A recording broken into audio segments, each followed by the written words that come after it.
Hi guys! Welcome back to my vlog. It's me again, Jester. So for today's video guys is kung napapansin nyo, nasa tindahan tayo dahil kaninang umaga pa ako nagbabantay o nagtitinda dito. Dahil si mama kanina pa umalis, kaninang umaga kasama si tatay.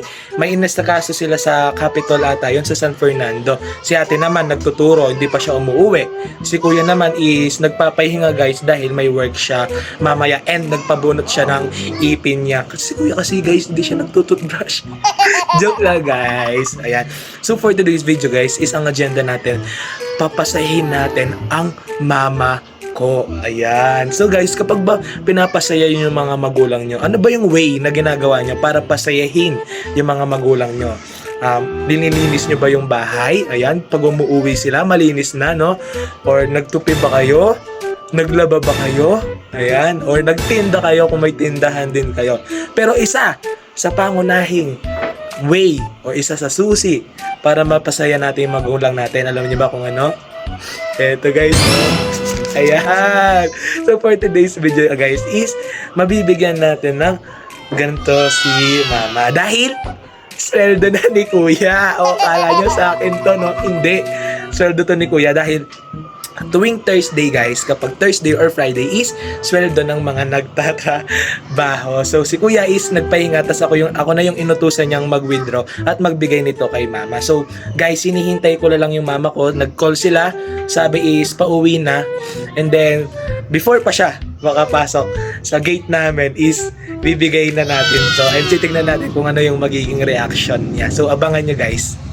Hi guys, I'm back. So iba na yung suit ko dahil nga papasok na ako. May pasok ako mamaya 5 to 8. So habang nagbibiso ko guys is dumating na sina mama. Sayang hindi natin sila naabangan. Pero after ko magbihis, lumabas ako and sinabi niya, narinig ko, dumadaing siya na ang sakit daw ng ulo niya, parang lalagnatin daw siya and nakakapagod daw yung nilakad nila ni tatay. So titingnan natin kung mawawala lahat ng dinadaing niya pag binigay na natin yung magpapasaya sa kanya. Ayan.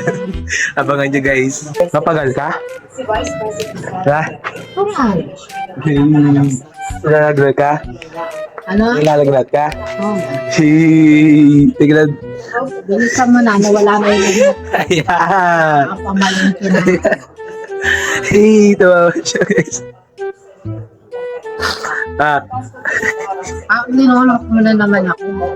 So ayun guys, naging successful nga yung ginawa natin kay mama. Napasaya nga natin siya at naalis natin yung mga dinadaing niya. Ayan, so isa sa pinakamabisang gamot o lunas sa mga nireklamo ng ating mga magulang o ina is alam niyo na yun guys. Ayan. So guys, mag-iingat kayo dahil napakainit ngayon tapos biglang umuulan. Kaya tingnan niyo ako ngayon sinisipot at inuubo. Guys, magpapaalam na ako sa inyo dahil may pasok pa ako, malilate ako.